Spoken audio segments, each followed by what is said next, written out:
Primeira coisa, relacionado com hiperhomocisteinemia.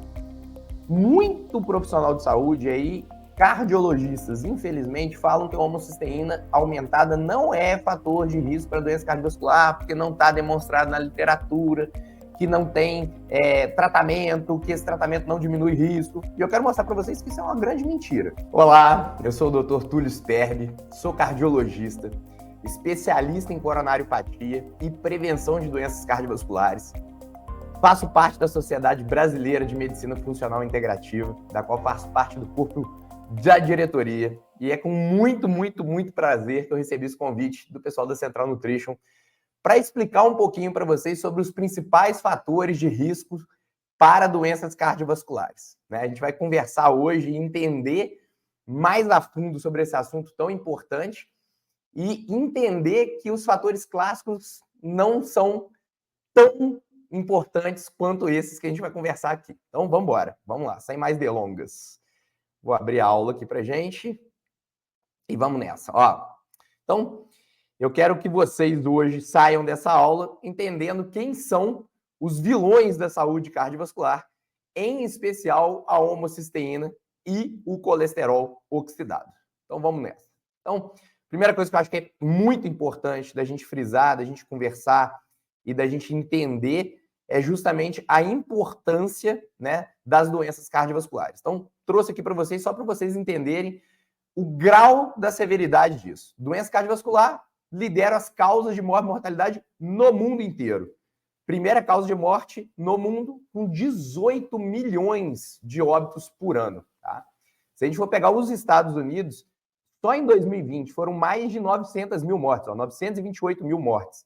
Isso ultrapassou o recorde de mortes por doenças cardiovasculares de 2003. Ou seja, o tempo está passando e a doença continua matando, e agora até mais do que matava anteriormente, a despeito da evolução do tratamento clínico, medicamentoso e cirúrgico da doença cardiovascular. Tá? E, desde 1950, é a principal causa de óbito nos Estados Unidos. Só para vocês terem uma ideia, mais de 2 milhões de casos de infarto agudo do miocárdio por ano nos Estados Unidos. E 1 em cada 5 desses casos de infarto acontece em pacientes com menos de 65 anos de idade. Isso é muito importante da gente frisar.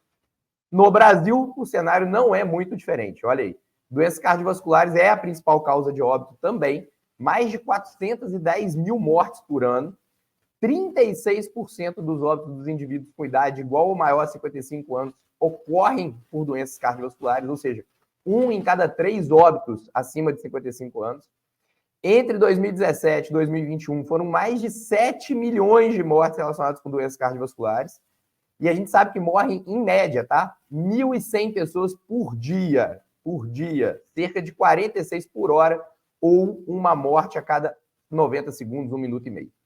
Doença cardiovascular, então, principal causa de morte, a gente sabe, e causa o dobro de morte que todos os tipos de câncer juntos, 2,3 vezes mais que todas as causas externas, então violência, acidente, suicídio, e 3 vezes mais que doenças respiratórias e 6 vezes e meio mais do que as doenças infecto-contagiosas, incluindo o HIV/AIDS.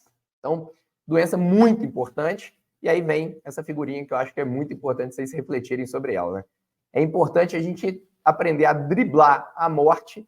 Para quê? Para a gente poder envelhecer. A gente, dentro da medicina funcional integrativa, a gente fala muito sobre a questão da longevidade saudável, do envelhecimento saudável, e a gente precisa aprender que para a gente ter esse envelhecimento saudável, a primeira coisa que a gente precisa conseguir fazer é envelhecer. Infelizmente, nem todo mundo consegue. Então, é importante a gente estar com isso na nossa mente. Dr. Salim Yousuf, um cardiologista norte-americano, soltou essa frase aqui em 2003, que eu reproduzo em praticamente todas as minhas aulas.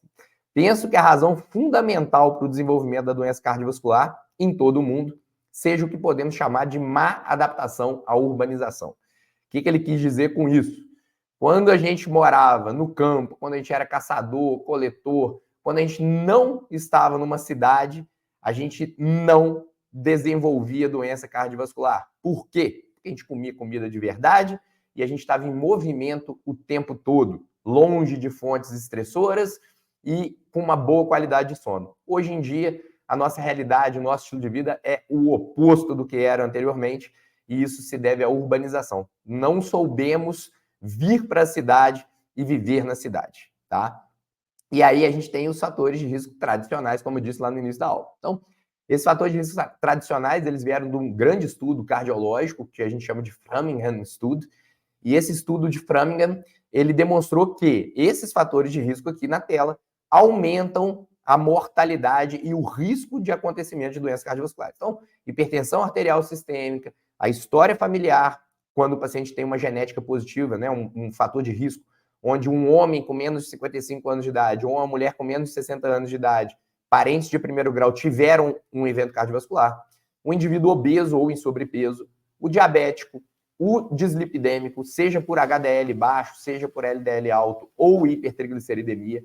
A gente vai, hoje na aula, aprofundar nesse negócio do LDL alto, que não é bem assim. O tabagismo, o sedentarismo, o estresse, a depressão, ou seja, desordens da saúde mental. O sexo, a gente sabe que os homens estão mais expostos que a mulher. Hoje em dia, isso já começa a se igualar. A idade, homens acima de 45 anos de idade, e as mulheres após a menopausa. E o uso de drogas, em especial cocaína e derivados. Tá? Esses são os fatores de risco tradicionais. Isso gera o que a gente chama de disfunção endotelial. Só que a gente vai ver que por trás disso, a gente hoje entende muito melhor o que realmente gera essa disfunção endotelial, e é isso que eu quero trazer na aula para vocês hoje. Então, o endotélio ele é o responsável pela homeostase vascular, ou seja, ele impede que partículas ruins penetrem dentro do nosso corpo, ele é a nossa barreira, e esse endotélio ele tem um tônus, ele mantém esse tônus da nossa vasculatura, das nossas artérias, para manter um fluxo de sangue laminar e poder entregar, né, os nutrientes necessários para os nossos órgãos. E a gente sabe que quando existe essa disfunção endotelial, existe uma alteração no relaxamento vascular, ou seja, o vaso fica mais duro, mais rígido, provavelmente em especial por conta da baixa biodisponibilidade do óxido nítrico, e isso também afeta a função das células endoteliais, onde uma dessas funções é manter o equilíbrio da coagulação, inibindo também a proliferação de células musculares na íntima vascular. Então, a gente vai entender isso tudo ao longo da aula, eu vou explicar isso com calma para vocês, mas a disfunção endotelial é a grande responsável pela aterosclerose. A aterosclerose é a formação da placa de ateroma, ou seja, a formação daquela placa de gordura que todo mundo tanto fala do colesterol, tá? Só que a gente sabe que o que gera realmente a disfunção endotelial, presente naqueles fatores de risco tradicionais, são isso daqui, ó, os 4 cavaleiros do Apocalipse. No nome eu tive a licença poética de criá-lo, então fui eu que criei isso daí, essa alcunha de os 4 cavaleiros do Apocalipse. Por quê? A gente sabe que os fatores de risco tradicionais estão ali, mas eu quero que vocês entendam, na verdade, hoje, quem são os verdadeiros vilões dessa história, tá? Primeiro de todos, a inflamação subclínica crônica.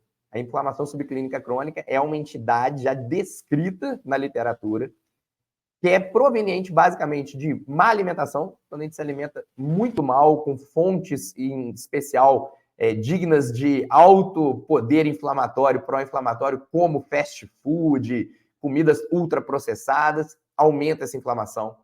O estresse, a exposição a poluentes e a composição corporal. Então, o indivíduo que tem mais obesidade, ou seja, ele tem mais adipócitos, ele produz mais adipocinas pró-inflamatórias e ele tem menos músculo, acabando produzindo menos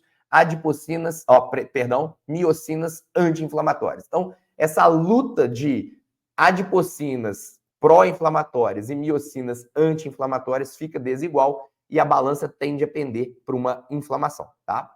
Essas citocinas inflamatórias, principalmente, são a IL-6 e a TNF-alfa, que acaba sinalizando a via do NF-κB e aumentando a produção de proteína C reativa. Então, a gente usa a proteína C reativa dentro da cardiologia como um marcador de risco cardiovascular, justamente pelo aumento dessa inflamação subclínica crônica. E as miocinas anti-inflamatórias, em especial IL-4 e IL-10, elas têm essa produção diminuída e essa inflamação ela é silenciosa, por isso o termo subclínico. Ela é uma doença crônica, ou seja, a pessoa não sente nada e isso vai se estendendo ao longo da vida do paciente e acaba gerando a doença cardiovascular justamente pela questão da disfunção endotelial. Uma das bases dessa questão pró-inflamatórias, vocês sabem muito bem, é a questão do leaky gut, né? A gente sabe que essa separação das células dentro do nosso intestino, ela pode permitir o influxo de toxinas e principalmente do lipopolissacaride, que vai acabar gerando essa inflamação, tá? Então é uma parte importantíssima para a gente lembrar apenas aqui na aula, tá?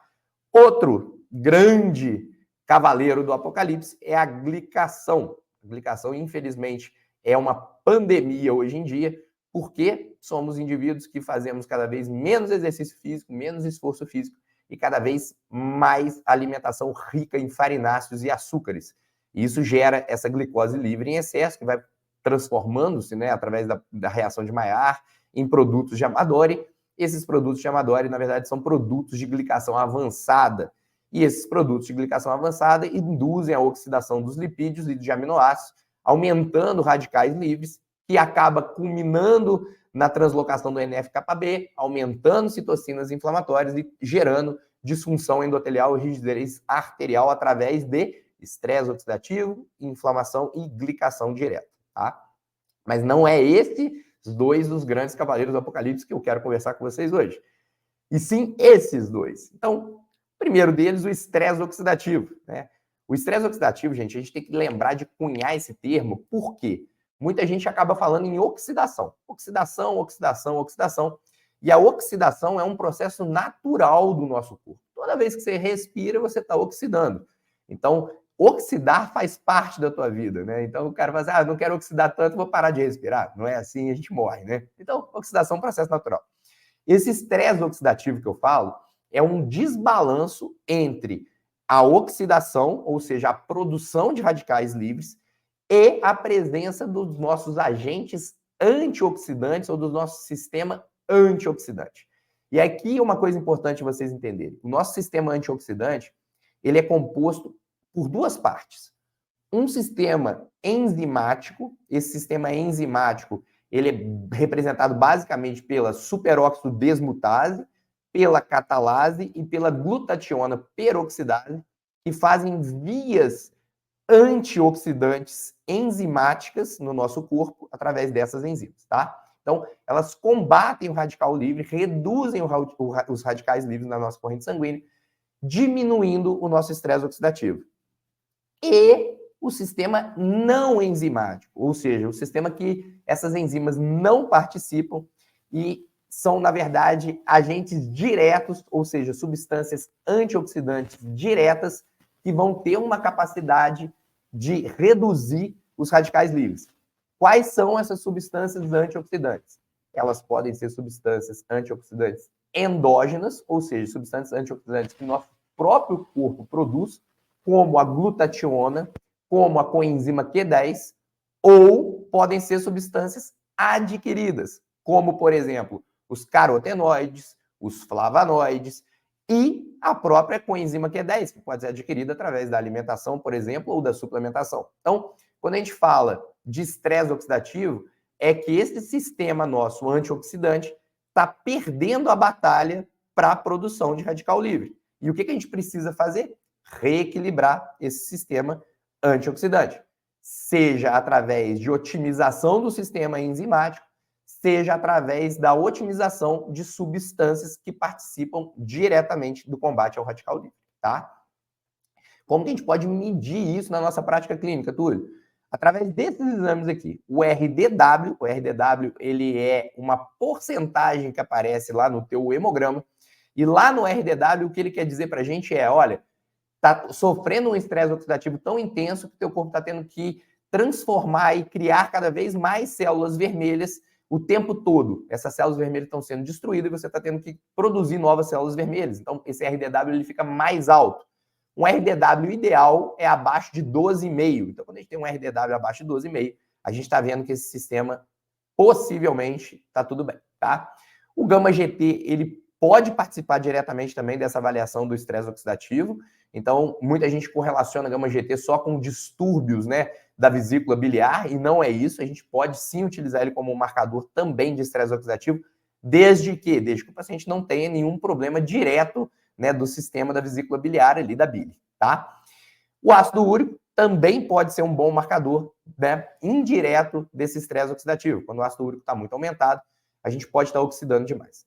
Só que existem os marcadores mais complexos, que são marcadores diretos da oxidação. E aí, um que eu gosto de chamar muita atenção é o LDL oxidado. Eu peço muito na minha prática clínica, os laboratórios conseguem dosar o LDL oxidado e a gente consegue ver o grau de oxidação do LDL, e eu vou explicar isso para vocês em breve. A gente pode pedir o malão de aldeído, a gente pode pedir glutationa peroxidase, superóxido de dismutase, intraeritrocitárias, para a gente poder também dosar esse complexo sistema enzimático. Na prática, é muito caro, a gente acaba não pedindo tudo isso e a gente acaba se guiando por parâmetros indiretos, como RDW, gama-GT e ácido úrico, ou diretos através do LDL oxidado, tá? A gente sabe que existem polimorfismos genéticos associados ao estresse oxidativo, ou seja, existem pessoas que foram programadas geneticamente para ter maior grau de oxidação ou um menor grau de antioxidação, gerando esse estresse oxidativo. Exemplo, por exemplo, o polimorfismo genético do SOD2, que vai gerar uma redução da enzima superóxido dismutase 2, e aí diminui em 33% a capacidade antioxidante do paciente. Um polimorfismo de CAT, por exemplo, que vai produzir menos catalase e vai aumentar o estresse oxidativo.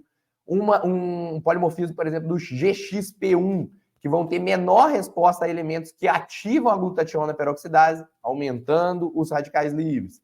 E um polimorfismo de NQ01, por exemplo, O1, que reduz a produção de quinona oxirredutase e acaba gerando um aumento do estresse oxidativo, tá?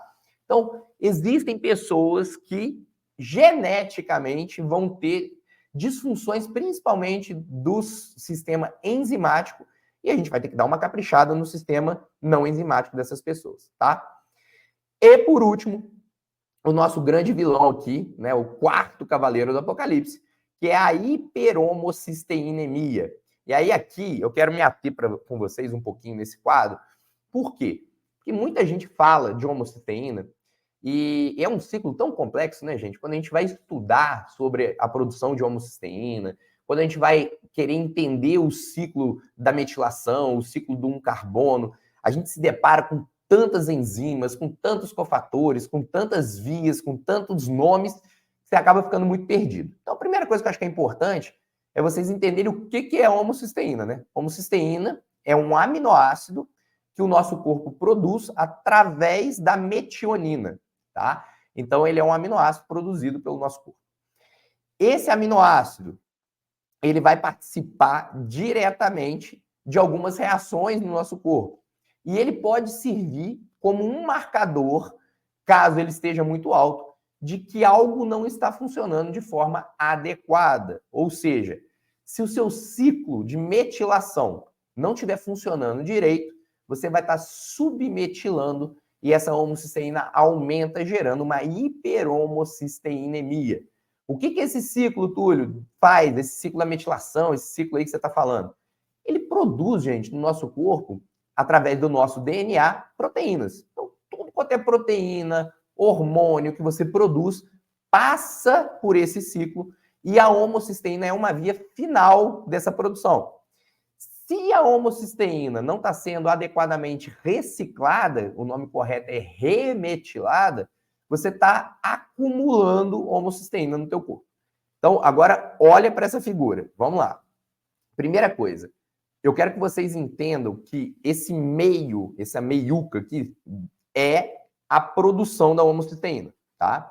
Então, a metionina vai lá perder os radicais dela e vai lá no final se transformar em homocisteína, tá? Ela passa antes no estágio de SAMe e se transforma em homocisteína. Essa homocisteína final, ela não pode acumular no teu organismo.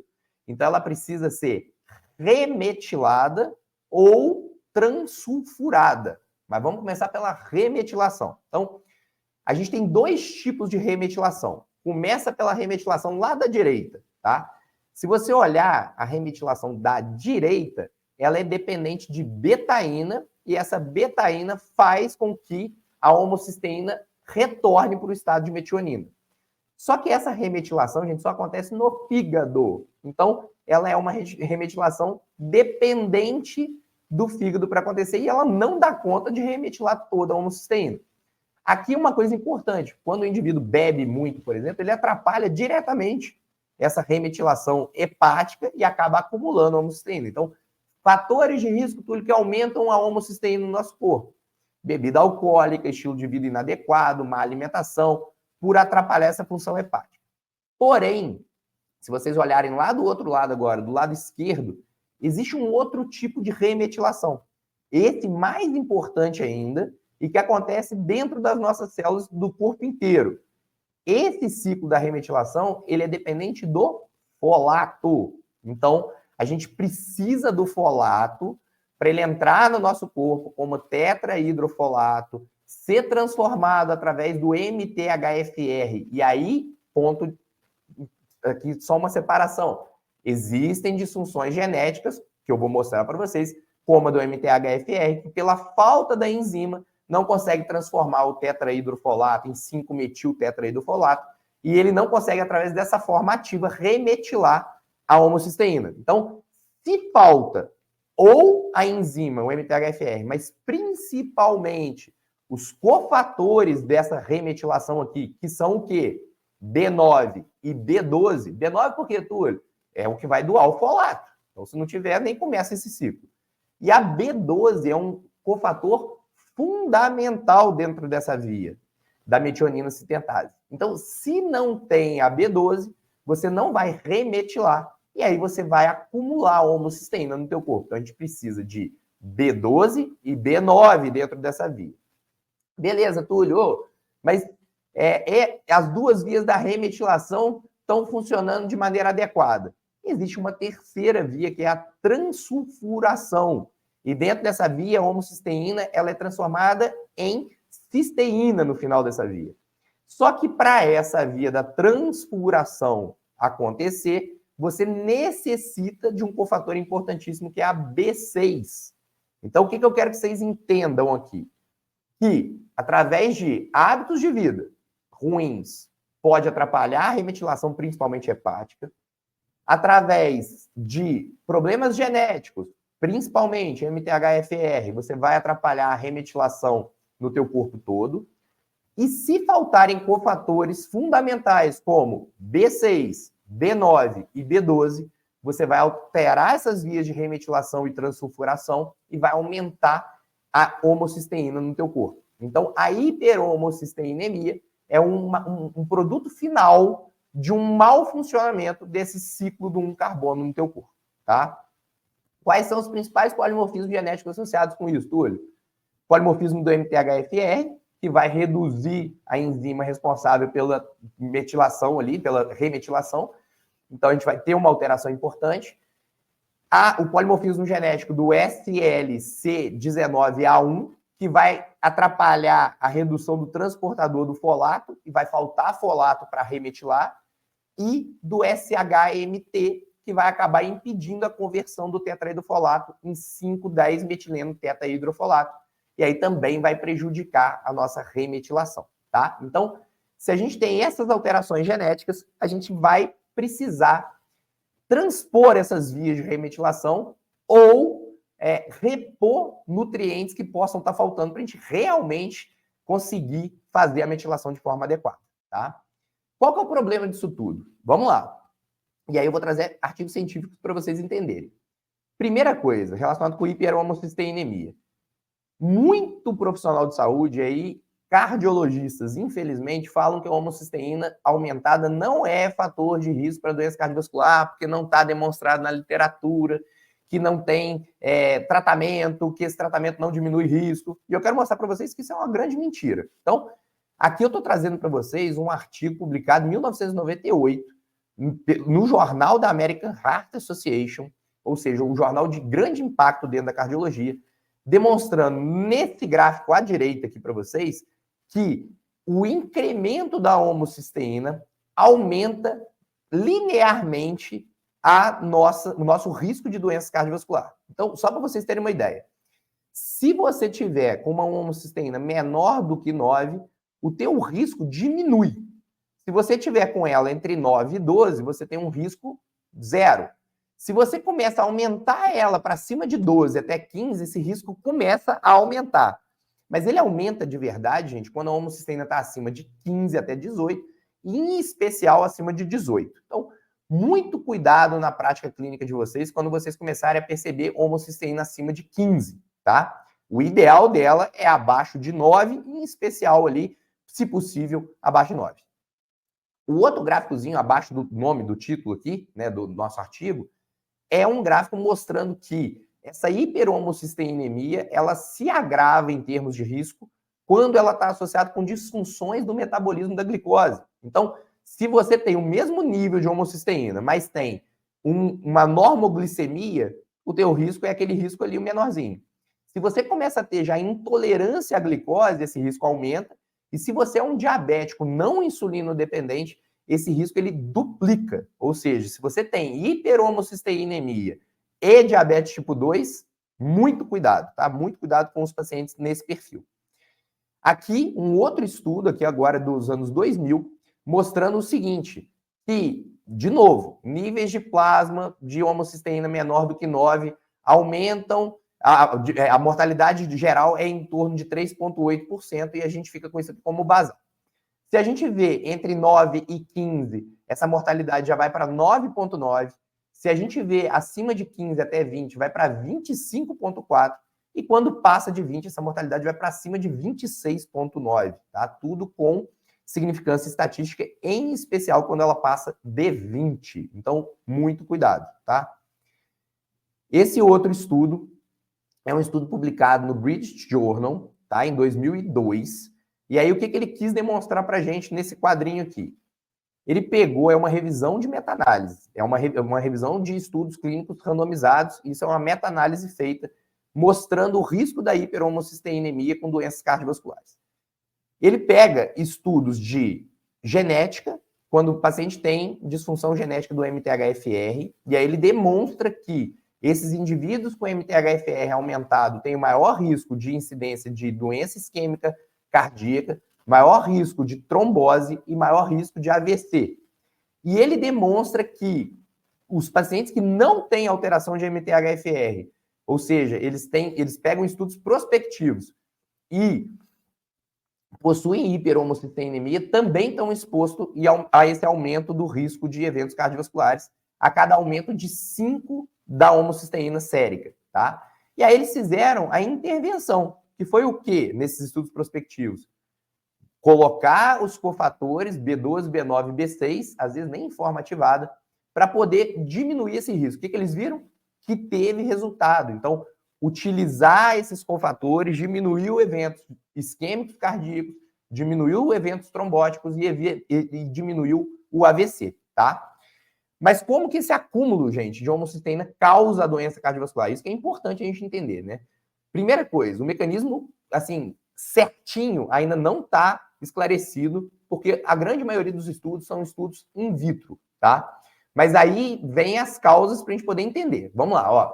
A disfunção endotelial, como eu falei lá no início para vocês, ela é a causa base, tá? Então, a hiperhomocisteinemia, ela gera a disfunção endotelial, seja de forma direta ou indireta. Isso que eu quero explicar para vocês. Então, vamos lá. A produção de radicais livres durante a oxidação da homocisteína. Então, a homocisteína, quando ela está em excesso no nosso corpo, ela é auto-oxidada, e essa auto-oxidação da homocisteína vai gerar a disfunção endotelial, transformando a homocisteína em homocistina e homocisteína tiolactona, que basicamente são substâncias citotóxicas, tais quais o superóxido, o peróxido de hidrogênio e o radical hidroxila. Então, funcionam como radicais livres no nosso corpo, tá?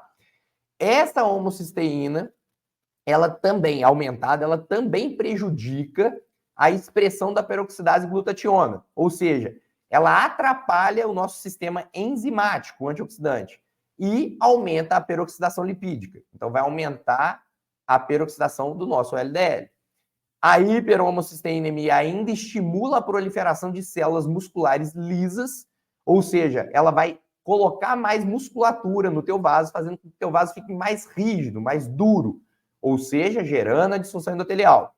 A hiperhomocisteinemia ainda favorece a proliferação de células musculares lisas, pela inativação do óxido nítrico. Ou seja, quando ela inativa o óxido nítrico, a tua vasculatura ela perde a capacidade de se distender, né, de ter uma boa contração e um bom relaxamento arterial. E isso gera aumento de peróxido de lipídio. Então, tudo isso vai gerando disfunção endotelial. Além disso, a hiperhomocisteinemia também age em mecanismos anticoagulantes, que são mediados pelo endotélio vascular. Ou seja, ao lesar o endotélio vascular, pela diminuição da biodisponibilidade do óxido nítrico, ela aumenta a agregação plaquetária, porque ela impede mecanismos de antiagregação, tá? Além disso, ela também tem uma atividade pró-coagulante direta no endotélio. Então, ela vai estimular fatores como o fator 12 e o fator 5 e vai reduzir a ativação da proteína C. Perdão. Tudo isso vai induzir a expressão do fator tecidual e vai gerar uma maior inibição da atividade da trombomodulina. Isso vai facilitar a formação de trombina e vai aumentar eventos tromboembólicos ou aterotrombóticos, tá? Então, existe uma ação direta da hiperhomocisteinemia em termos de disfunção endotelial, em termos de peroxidação lipídica e em vias de agregação plaquetária e como um pró-coagulante, tá? Além disso, a gente sabe que a hiperhomocisteinemia ela atua diretamente dentro da nossa célula e ela vai invadir a mitocôndria, causando a disfunção mitocondrial. E aí, ao causar a disfunção mitocondrial, você diminui a produção de energia pelo coração e pelas células endoteliais também, tá? E aí, alguns estudos sugerem que a disfunção mitocondrial é um fator de risco independente para a doença cardiovascular.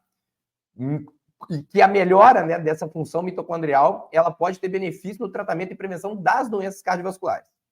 A homocisteína em excesso, ela vai gerar esses radicais livres, como a gente falou, só que também dentro da própria mitocôndria. E aí interfere diretamente na cadeia transportadora de elétrons, reduz a síntese do ATP e vai aumentar o acúmulo de cálcio no retículo endoplasmático. O que isso vai gerar, Túlio? Vai gerar isso daqui, gente. Olha essa figura aqui, que isso aqui sintetiza tudo isso que a hiperhomocisteinemia causa dentro da nossa mitocôndria. Então, a homocisteína em excesso gera esses radicais livres, vai atrapalhar todo o ciclo de produção energético, vai gerar esse aumento do cálcio, e aí esse aumento do cálcio é responsável pelo aumento de arritmias cardíacas, a disfunção mitocondrial e pelo aumento da produção de radical livre e pela diminuição da produção de ATP, vai gerar disfunção cardíaca, de contração, de força de contração cardíaca, pode gerar até um quadro de uma insuficiência cardíaca, e vai gerar a disfunção endotelial, causando a aterosclerose. Então, basicamente, a hiperhomocisteinemia atrapalha muito, direta e indiretamente, e também diretamente em termos de mitocôndria, tá? E aí a gente tenta tratar isso, né? Então, aí vem os estudos com a intervenção. E aí é o grande senão dentro da cardiologia que faz com que os cardiologistas falem que isso não funciona. Por quê? As recentes meta-análises demonstraram que a suplementação de B12 e ácido fólico, não são capazes de reduzir desfechos cardiovasculares duros, o MACE. Apenas a suplementação de ácido fólico, em algumas meta-análises, demonstrou benefício de redução de AVC, tá? Aí, eu quero que vocês entendam, tá? Vamos lá. Considerações pessoais minhas acerca dessas meta-análises, tá? Os estudos randomizados, eles são feitos, se você pegar para ler os estudos contidos dentro dessa meta-análise, em populações idosas que já têm doença cardiovascular estabelecida, ou seja, estão em prevenção secundária e já usam várias medicações que podem interferir nessas vias, tá? Segunda coisa importante, a suplementação na maioria dos estudos não é realizada com as formas ativas da vitamina B12, B9 e B6. Então, eles não dão metilcobalamina, não dão metilfolato, não dão peridoxal 5-fosfato. Eles geralmente dão cianocobalamina com o ácido fólico. E isso pode interferir, como a gente sabe muito bem, na questão da metilação, da remetilação. E não tem, por incrível que pareça, distinção nesses estudos dos indivíduos que realmente têm hiperhomocisteinemia aumentada. Ou seja, eles dão esses cofatores, às vezes, para paciente que tem homocisteína normal, abaixo de 10. E, obviamente, isso diminui o poder, né, da intervenção. Então, o que seria o melhor dos mundos aqui, o melhor dos cenários? Seria a gente pegar uma população jovem, em prevenção primária, dando metilfolato, metilcobalamina, piridoxal 5-fosfato, e que nessa população realmente exista hiperhomocisteinemia, né? Então, indivíduos aí com homocisteína acima de 15. Se a gente pega essa população e faz essa intervenção, infelizmente não existe esse estudo, eu tenho plena convicção que a gente reduziria mortalidade por doenças cardiovasculares através desses mecanismos anteriores que eu expliquei para vocês, tá? Vamos entrar aqui agora no colesterol, né? O colesterol, todo mundo que vai falar de aterosclerose é o assunto, né, da moda, e aí fica essa figurinha, né, do LDL depositando gordura, o HDL limpando gordura, como se fosse só isso daqui.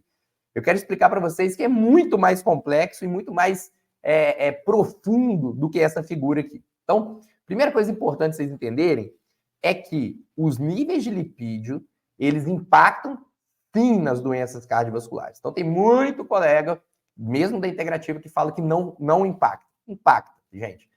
Em especial, e esse é o gráfico que eu quero mostrar para vocês, nos indivíduos que estão em prevenção secundária, ou seja, indivíduos que já têm doença cardiovascular pré-existente. Então, se o paciente não tem doença cardiovascular pré-existente, a gente pode sim manter níveis de colesterol até um pouco mais alto, sem um impacto muito grande na saúde do nosso paciente. Mas se ele está em prevenção secundária, os estudos são unânimes que a diferença é muito grande de mortalidade, tá? Esse daqui, gente, é um estudo publicado no British Journal, e eu trouxe para vocês entenderem a importância do colesterol no nosso corpo. Ele é um estudo que demonstra que indivíduos idosos com o LDL baixo demais têm um aumento da mortalidade cardiovascular, um aumento da mortalidade por todas as causas, perdão, tá? Então, indivíduos idosos com LDL baixo aumentam a mortalidade. Olha que paradoxo, né? Por quê? Porque em populações idosas em prevenção primária, ficar dando estatina não funciona. O LDL ele tem funções importantíssimas no nosso corpo. O LDL ele participa da síntese hormonal, o LDL participa da composição de membranas celulares, o LDL participa do nosso desenvolvimento neuronal, o LDL ele é a base da formação dos nossos hormônios. Então, ele é muito importante para o nosso corpo e o LDL é a lipoproteína que transporta o colesterol para esses tecidos que vão necessitar do colesterol para ter essa função preservada, tá? Só para vocês terem uma ideia, eu trouxe uma meta-análise a mais nova que teve, tá? Publicada em 2021, de 62 estudos clínicos randomizados, com mais de 120 mil participantes, de prevenção primária com o uso da estatina, tá? E eles colocam isso daqui em pacientes de baixo a moderado risco. Só que para vocês terem uma ideia, tem paciente até com doença incipiente aqui, diabético, que teoricamente seriam alto risco. Mesmo nesse perfil de risco, que não é tão baixo assim, o uso da estatina em prevenção primária não trouxe benefício. Por quê? A cada 10 mil pacientes tratados, foi evitado 19 infartos, 9 AVCs e 8 mortes. Ou seja, a gente tem um custo também para pagar de 15 eventos musculares, 8 insuficiências hepáticas e 12 insuficiências renais, com 14 acometimentos visuais.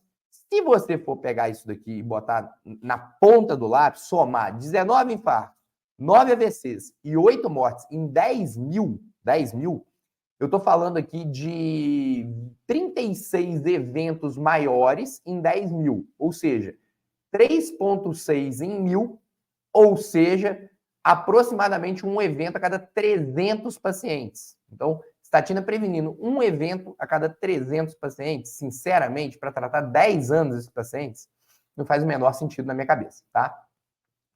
Porém, gosto de trazer isso para poder fazer o contraponto, que é importantíssimo, em pacientes em prevenção secundária, ou seja, aqueles pacientes que já infartaram, paciente que já fez revascularização do miocárdio, angioplastia, ou que tem uma doença aterosclerótica moderada a grave, os estudos são claros do benefício. Ou seja, você precisa tratar ali de 12 a 28 pacientes para evitar um desfecho.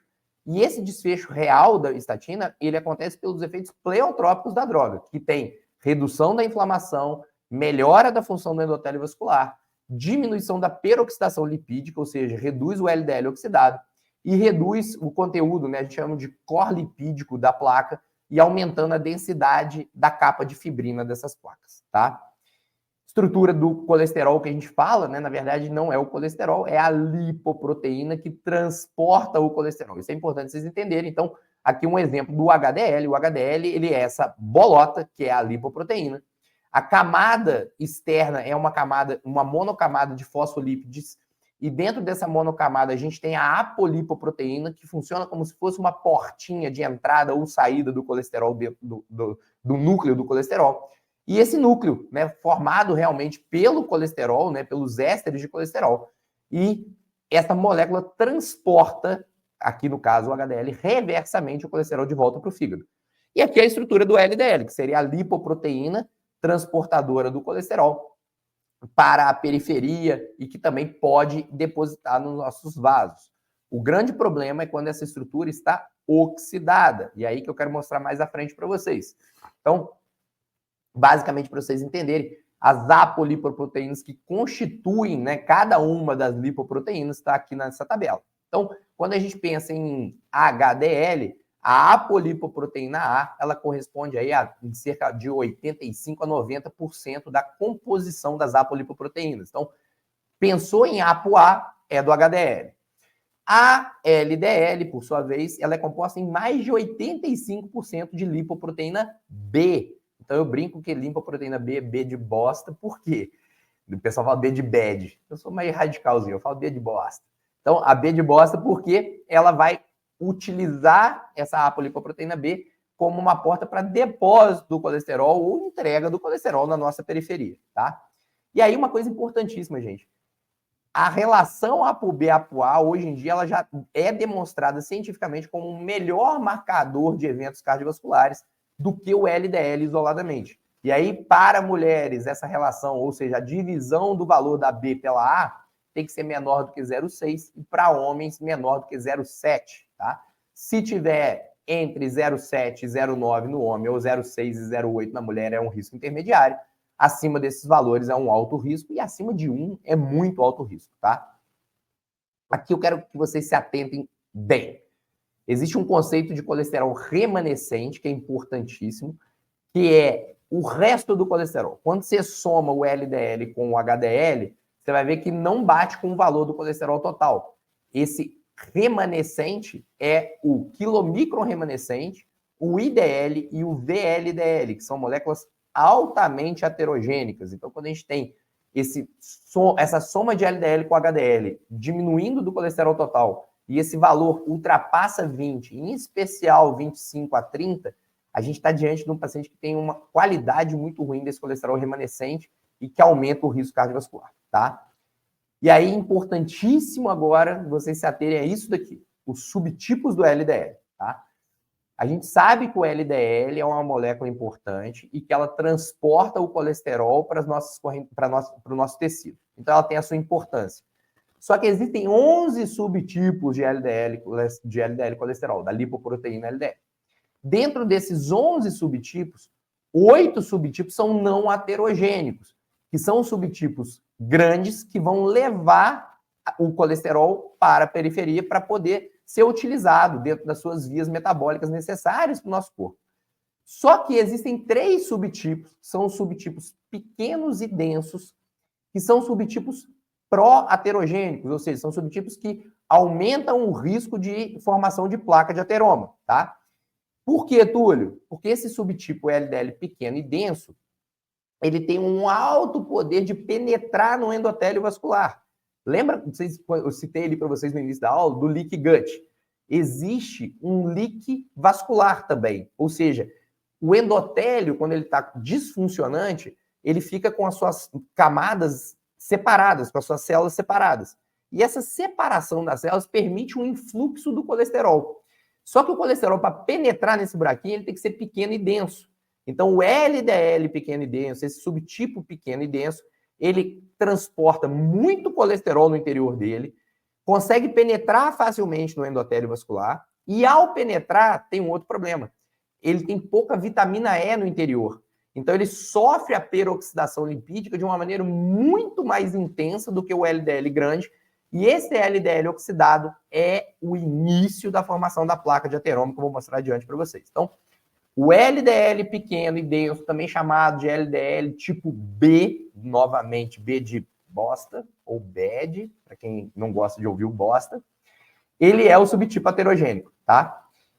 Ele está diretamente relacionado com o aumento do consumo de carboidrato simples refinado, com o aumento da resistência insulínica e pela falta da vitamina E, ele é oxidado. Então, o LDL pequeno é o LDL proaterogênico devido à sua oxidação.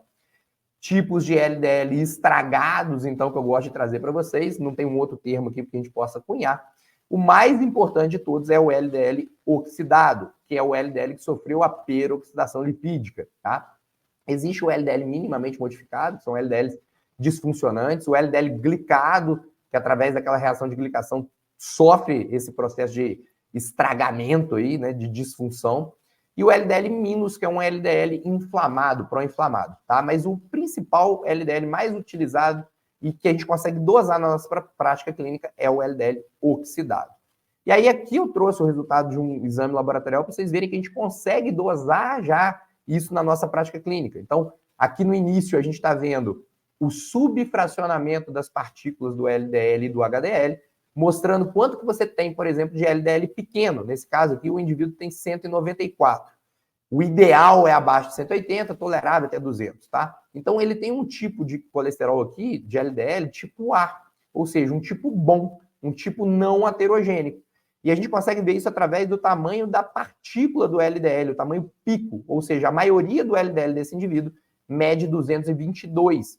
E a gente considera um tamanho grande já de molécula acima de 218, idealmente acima de 223, tá?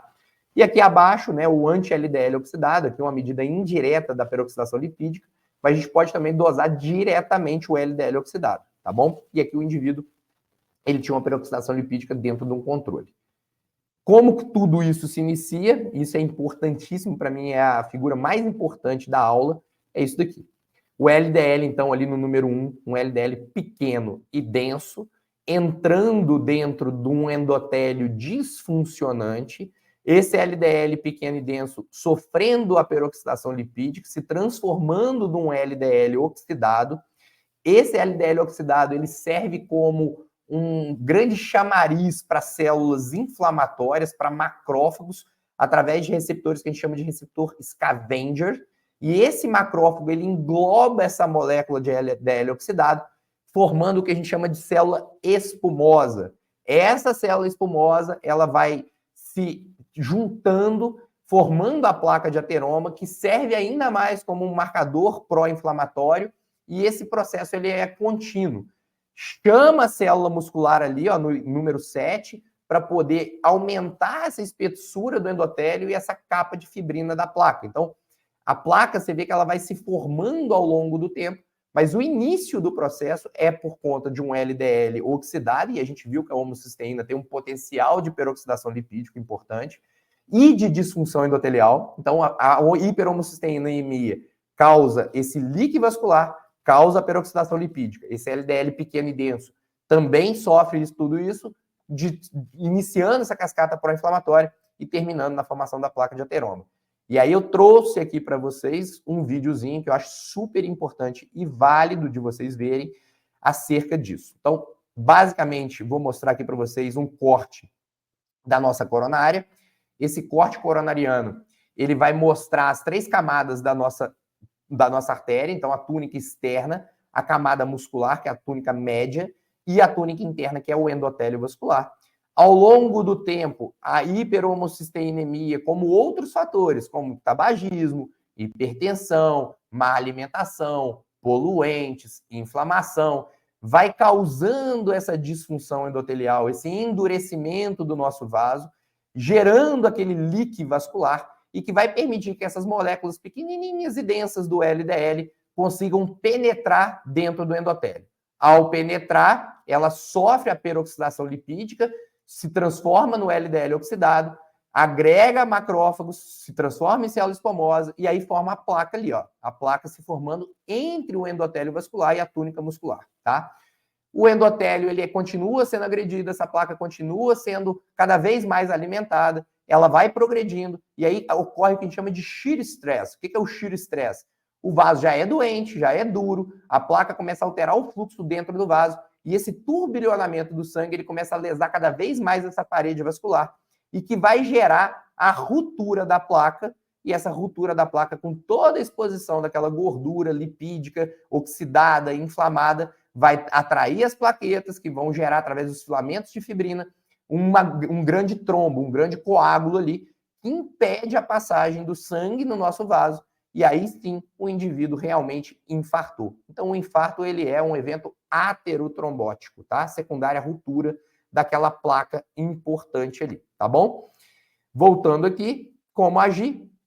A gente tem uma nutricionista incrível, lá de 1939, que falou o seguinte, a Adele Davis: milhares e milhares de pessoas estudaram as doenças, mas praticamente ninguém estudou a saúde. Então, ela chamava já muita atenção lá atrás que a gente deveria agir preventivamente e não só cuidando da doença. E esse agir preventivamente vai gerar um terreno biológico fértil, um terreno onde você consegue plantar coisas, entre elas os suplementos, que vão se desenvolver muito bem e vão coroar a tua saúde, transformando a tua saúde e evitando com que tudo isso daqui que a gente viu hoje na aula aconteça. E aí eu gosto de falar para os meus pacientes, seguidores, não brinque com o seu coração, porque se você não cuida da tua saúde, o teu bem mais importante, você definitivamente vai correr o risco disso tudo que acontecer e você pode, infelizmente, sofrer um infarto e ser mais uma vítima. Então, muito obrigado a todos. Eu espero ter contribuído de alguma forma com a formação de vocês, entendendo um pouco a mais sobre quem são os verdadeiros vilões das doenças cardiovasculares.